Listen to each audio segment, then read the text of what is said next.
Hey guys, turabaramukije neza cyane bakunzi badusaba umuremyi Eric Official, mwebwe mukomeze kugenda mudukurikira, mwebwe mukomeza kugenda mubana natwe, tubifurije amahoro. Kuri uyu munsi twagira ngo tuganire hamwe ku nsanganyamatsiko ivuga ati ese ibibazo biri hagati ya Israel ndetse n'igihugu cya Iran, murabizi ko ni ibibazo bimaze igihe kitari gitoya, umwuka w'intambara, kutumvikana kw'ibihugu, ubundi amavu n'amavuko y'ibi bibazo cyangwa se ibi bihugu byigeze no kuba inshuti magara, biba ibihugu byari bifitanye umubano ndetse n'ubufatanye bwo ku rwego rwo hejuru. Ibihugu byaje gupfa iki kurinda bigeraho umwuka w'intambara ututumba cyangwa se no kutumvikana, kugeraho igihugu kirirwa gihiga kuba cyatera ikindi kigashinga imitwe yitwaje intwaro nka za Hamas, Hezbollah, Abahutsi, iyo yose igiye itandukanye igenda iba imitwe ifashwa n'igihugu cya Iran kugira ngo ibashe kuba yabaho yivuna umwanzi w'igihugu cya Israel. Israel nayo ikabaho iri kumwe n'ibihugu nka Leta Zunze Ubumwe za Amerika ndetse nabo mu burengerazuba cyangwa se na bimwe mu bihugu bigize umugabane w'Uburayi bishyigikiye kugira ngo bivune umwanzi cyangwa se bivune igihugu cya Iran. Ese byagenze bityo kugira ngo ibi bihugu bigire inzigo cyangwa se amatiku yo kugira ngo bigere n'aho byicana cyangwa se bihora bihiga kurwana n'intambara igomba kumarisha abandi, ndetse dore ko nk'igihugu cya Iran kivuga ko igihugu cya Israel ari ikibyimba cyangwa se igisebe, kandi icyo gisebe ngo kigomba kumenwa ndetse bagashyiraho n'imyaka, dore ko bavuga ko nk'umwaka w'ibihumbi 2040 ngo igihugu cya Israel kitazaba kikiri ku isi, bagomba kuzaba baragisibye. Ese aya matiku cyangwa se uyu mwuka w'intambara n'urwango rungana bitya byaturutse hehe? Aya mateka rero y'ibi bihugu byombi yaje kuza kuba atangira mu mwaka w'1948, uwo bitaga David Ben Gurion wari umuyobozi w'ihuriro ry'abayahudi yemeje ubwigenge bwa leta ya Israel cyangwa se yemeje ubwigenge bw'iki gihugu cya Israel. Nyuma y'imyaka ibiri mu mwaka w'1950, Iran yabaye igihugu cya kabiri mu isi cyangwa se yabaye igihugu cya kabiri ku mugabane wacu dutuye cyangwa se mu isi yacu cyari gituwe n'abayisilamu benshi, cyangwa se abayisilamu bari batuye muri iki gihugu ari benshi, ari icya kabiri mu isi.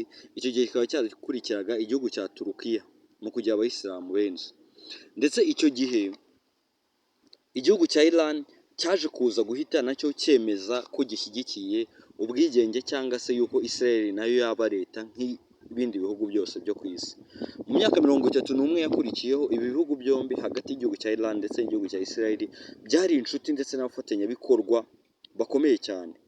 Ubwo urumva icyo gihe hari mu myaka hafi 31 yakurikiyeho, kuko Israel yaje kuza kubona ubwigenge nka leta cyangwa se yaje kuza kuba leta yigenga kuva mu mwaka w'1948, ni ukuvuga ngo imyaka 31 yakurikiyeho kugeza ku mwaka w'1979, ibihugu byari bifitanye umubano ndetse no gufatanya ibikorwa hasi hejuru cyangwa se barabafatanya ibikorwa b'imbere cyane bahuza.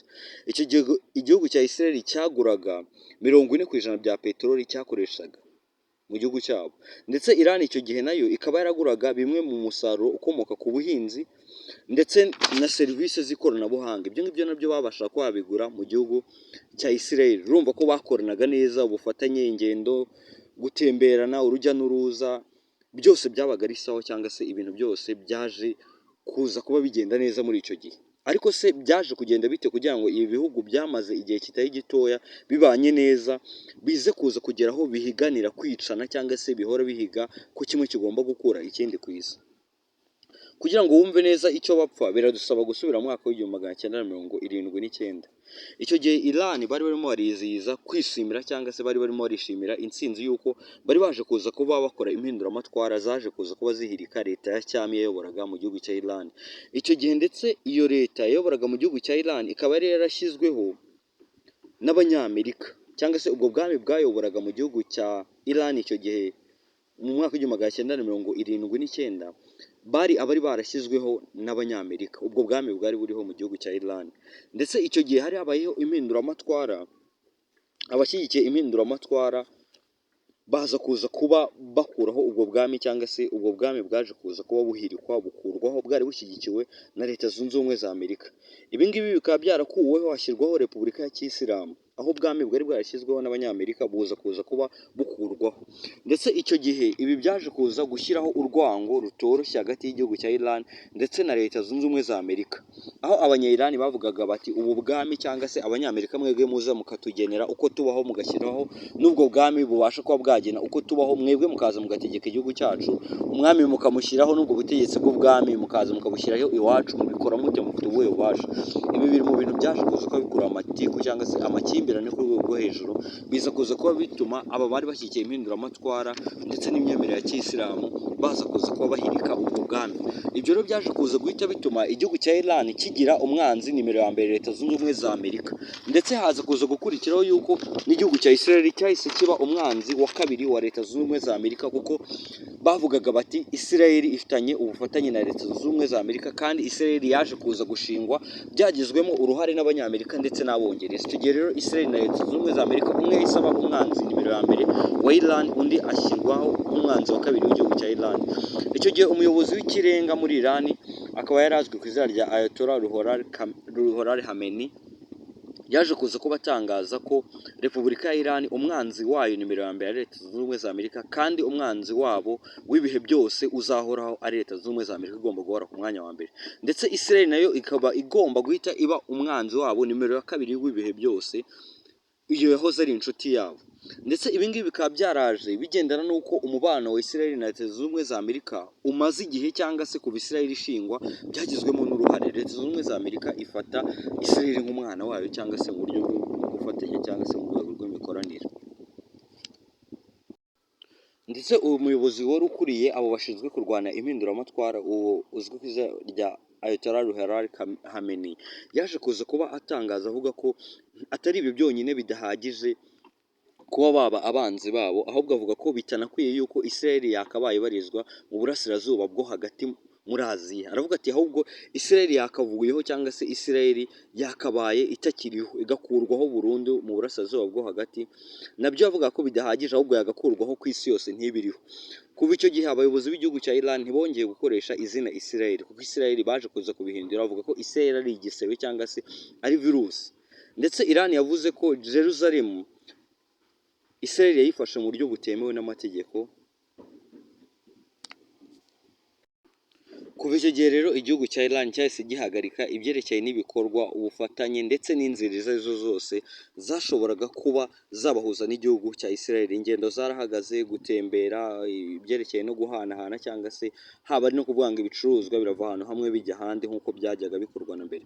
Ndetse icyo gihe na ambasade y'igihugu cya Israel yari iri muri Tehran yahise ihindurwa ambasade y'igihugu cya Palestine. Israel nayo yahise yanga kwemera ko leta ya kiyisilamu cyangwa se abakoze impinduramatwara mu gihugu cya Iran baba leta yigenga. Kuva ubu rero hashize hafi imyaka irenga 45 urwango ari urwango hagati ya leta ya Amerika, Israel ndetse na Iran. Ibi ngibi rero bikaba bituma ibi bihugu bisa nkaho bihora mu ntambara iziguye ndetse n'itaziguye, urwango hagati, aho ibihugu bihora bimashanira kumarana cyangwa se kwicana. Ibi ngibi rero bikaba biri nk'ibintu biremye mu turemangingo, cyangwa se biri mu turemangingo tw'aba bantu ubwabo, ni ibintu bibateye mu kwangana, cyangwa se aya matiku n'ibi bintu wapfa muri bino bihugu bitatu, aho Iran idakozwe ibya Amerika ndetse na Israel. Abo bose bakaba bumva ko buri umwe wese uko ashoboye kose yashyira hasi undi. Ibi byaje kuza kuba bijyana n'umwaka w'1990, aho nanone Iran yaje kuza kuba ishaka kugerageza gukora ibyerekeye n'intwaro kirimbuzi. Dore ko intwaro kirimbuzi Leta Zunze Ubumwe za Amerika ndetse na Israel bo bazitunze, ariko Iran yaje kuza guhita ikomanyirizwa cyangwa se ifatirwa ibihano mu rwego rw'ubukungu, cyangwa se ibihano mu rwego rwa Loni. Ibi rero byaje kuza gutuma igihugu cya Iran nk'ibicuruzwa cyangwa se ibyo bagurishaga byaje kuza guhita bifatirwa, cyangwa se baravuga bati ntago muzongera gukora ubucuruzi ubu n'ubu ngubu. Niba ari ibihugu bajyaga bohereza mu byo mu Burayi, Amerika ndetse na Israel, aho bajyaga bagurisha bahita babafatira ibihano kubera gushaka gukora zino ntwaro za kirimbuzi, cyangwa se izi ntwaro za nuclear weapon. Rero bakaba baravuga ati se Iran iratunga intwaro za kirimbuzi ngo iyo zikoresha iki? Nyamara bakumva ko bazitunga Abanyamerika n'abo Bayisiraheli ndetse n'inshuti zabo nk'Abongereza n'Abafaransa n'ibindi bihugu bitandukanye ku isi bifite imbaraga, ariko bakaba banga ko Iran yagira izi ntwaro za kirimbuzi kuko isaha n'isaha yazirwanaho. Ibi rero byaje kuza gutuma Iran ifatirwa ibihano ndetse biyigusha hasi mu butunzi cyangwa se biyigusha hasi mu kwinjiza amafaranga, bituma igihugu cyabo gihomba cyane. Mwaka w'ibihumbi 2015 igihugu cya Iran bitewe no guhomba cyangwa se gufatirwa ibyo bihano cyari kimaranye imyaka myinshi, cyaje kuza kugana ameza y'ibiganiro. Noneho icyo gihe kiza kuza kuba gisaba igihugu cya Leta Zunze Ubumwe za Amerika mu biganiro ko cyabafungura kigakurirwaho ibihano cyangwa se yakurirwaho ibihano igihugu cya Iran nacyo kigakomeza gucuruza nk'ibindi bihugu. Bagisaba kuba cyahagarika gukora izo ntwaro za kirimbuzi, ndetse na mbere yaho bamwe mu bakoraga izo ntwaro za kirimbuzi mu gihugu cya Iran bamwe bagiye bicwa bigizemo uruhare na Leta Zunze Ubumwe za Amerika ndetse n'igihugu cya Israel, bitewe nuko banga ko Iran nayo yatunga zino ntwaro, kuko baba bazi ko iramutse zitunze bagashaka kuyishotora cyangwa se bagashaka kuyenderanya ku ntambara bazarasana, cyangwa se Iran hazaba intambara y'isi, dore ko bemeje ko nta ntambara y'isi izongera kuba izakoreshwamo bino bisasu nyuma ya Hiroshima na Nagasaki mu mwaka w'1945. Ibi rero byaje kuza gutuma mu mwaka w'2015 amasezerano yaje kuza kuba asinywa na Perezida Obama ndetse n'abayobora igihugu cya Iran. Igihugu cya Iran gikomeza ubucuruzi cyangwa se baracyorohereza gikomeza gukora, ndetse icyo gihe bagishyize amategeko y'uko hagomba kuza n'indorerezi muri Iran zigomba kuza zigasuzuma ko ibyerekeye n'izi ntwaro za nucleaire koko zitagikorwa cyangwa se baje kuza kuba bihagarika. Mu mwaka w'2018 Trump yaje kuza kujyaho aravuga ati aya masezerano mwaje kuza kuba musinya n'igihugu cya Iran ntago nyemera, n'amasezerano yabayeho y'ubugoryi, bituma amasezerano ahita asinyurwa kuva icyo gihe. Ndetse Biden ubwo yashakaga gusubiza aho aya masezerano ubwo yatorwaga yari yamaze kubasezeranya ko aya masezerano azongera kuyashyiraho, igihugu cya Iran bakagikomorera, haba ari kuvuga ngo gikomeze gicuruze ibintu byacyo batitaye kuri bino bintu bya nucleaire, kuko cyari cyamaze kuba cyakurikiza ibyo bagisabaga kureka gukora izo ntwaro ruhonyanganda cyangwa se za nuclear weapon, intwaro z'ubumara. Ndetse Biden kugeza aka kanya bisa nkaho ibiganiro cyangwa se ibyerekeye n'uko aya masezerano azasinywa bisa nkaho bigoye. Ndetse kuva mu mwaka w'1996 uwitwa Benjamin Netanyahu cyangwa se Premier Minister, Minisitiri w'intebe w'igihugu cya Israel, yaje kuza kuba afata uyu mwanya wo kuba Minisitiri w'intebe w'igihugu cya Israel kuva 1996 kugeza muri 2024. Aracyari Minisitiri w'iki gihugu cya Israel. Yagiye akora ingendo cyangwa se amakampeni agiye atandukanye azenguruka isi, agenda yerekana ngo ubugome ndetse n'ubumara bw'igihugu cya Israel, avuga ngo uzabishobora wese azivuna igihugu cya Iran cyangwa se azakirwanya. Ati bara ntago ari abantu, nta muntu wabana n'igihugu nka kiriya. Ati ni abantu babi ndetse ni n'abicanyi cyane. Ibi rero bigenda bituma urwango rw'ibi bihugu rugenda rushaho gufata intambwe cyangwa se rufata indi ntera. Mu gihugu cya Iran naho haba ari abaturage cyangwa se no muri leta mu nzego z'ubuyobozi, indirimbo ihora iririmbwa mu nteko yaho ni icyo bita ngo ni Death to America cyangwa se urupfu kuri Amerika ndetse na Israel. Ibi rero bikaba byerekana urwango ruri hagati y'ibi bihugu cyangwa se uburyo ukuntu bino bihugu bifitanye inzigo imaze igihe ndetse idategaze no kuzigera ivaho. Ndetse Iran nayo yubatse bumwe mu bucuti ndetse n'imitwe cyangwa se na bimwe mu bihugu bagiye baturanye hariya muri Aziya yo rwagati, aho twavuga nka Yemen, Liban, Syria, za Iraq. Aho hose muri make ibihugu biri hariya bitumvikana na Leta Zunze Ubumwe za Amerika ntibigomba no kumvikana na Israel, ko Amerika utumvikana nayo, utumvikana na Israel ni umuntu umwe. Ibi rero bigenda bituma Iran nayo igenda yubaka umubano na bimwe mu mitwe cyangwa se n'imwe mu mitwe itwaje intwaro cyangwa se itwara mu bya gisirikare hariya, aho hari nk'imitwe nka Hamas mu gihugu cya Palestina, aba Hezbollah ndetse n'Abahuti. Ibi ngibi rero bikaba bigenda byerekana uburyo bw'ukuntu aba bantu cyangwa se iyi mitwe nayo igenda iterwa inkunga n'igihugu cya Iran. Iran nayo ikabasaba ati mwebwe icyo muzashobora cyose cyangwa se icyo muzadusaba cyose gishoboka tuzagikora, ariko mukunde mwivune Amerika ndetse na Israel, tubicire kubamara.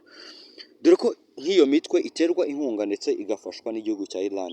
Kuva mu mwaka w'2015 umuyobozi ukuriye impinduramatwara mu bya Kiyisilamu mu gihugu cya Iran uzwi ku izina rya Ayatollah Khamenei yaje kuza kuba avuga ko igihugu cya Israel agihaye imyaka 25, hari mu mwaka w'2015, avuga ko mu mwaka w'2040 iki gihugu cya Israel kigomba kuzaba kitakiri ku isi. Ndetse ikikwereka ko ibi bintu bikomeye nuko mu mujyi wa Tehran mu gihugu cya Iran, ahantu hazwi ku izina rya Palestine Square, hari isaha bahamanitse ihora ibara buri munsi, umunota ku munota uko uhora wibara uvaho, igenda ibara mpaka igihe mu mwaka w'2040 ngo icyo gihe kigomba kuzagera iyo saha ikibara, ndetse icyo gihe kikazagera igihugu cya Iran cyarabashije kuba cyasiba igihugu cya Israel ku isi. Ndetse ibi ngibi bigenda byerekana urwego rw'imibanire mibi ndetse no gushotorana ndetse n'intambara kugeza kano kanya iri kurotarota, cyangwa se intambara hagati y'ibihugu byombi irimbanije, dore ko nk'ubu ngubu ibi bihugu byombi biherereyemo rwagati muri Aziya, aho bino bihugu byombi bigenda bipfa, cyangwa se bimwe mu bintu bigenda bituma bino bihugu bigirana inzigo cyangwa se bihora mu mwuka w'intambara cyangwa se mu mwuka wo kurwana, ni uko mu bya mbere harimo gupfa umuntu umwe muri bo ukomeye, cyangwa se bapfa kumva ko umwe muri bo yumva ko akomeye kurusha undi, haba ari mu bya gisirikare cyangwa se mu bya tekinoloji, dore ko igihugu cya Israel kiyumva nk'aho gikomeye, ko gifite ibihugu nka Amerika ndetse n'inshuti zabyo zo mu Burayi. Gusa n'igihugu cya Iran nacyo kikaba kitabikozwa, nacyo kivuga kiti turakomeye ndetse kandi twiteguye no kuba twabereka ubukana bwacu. Ndetse ibi ngibi nanone bikaba bipfa umubano w'ibihugu ukaba ugenderwaho nanone mu kindi kintu bapfa, akaba ari umubano igihugu cya Israel kijyana na Leta Zunze Ubumwe za Amerika, kandi Leta Zunze Ubumwe za Amerika n'igihugu cya Israel bose ari abanzi nimero ya mbere w'igihugu cya Iran.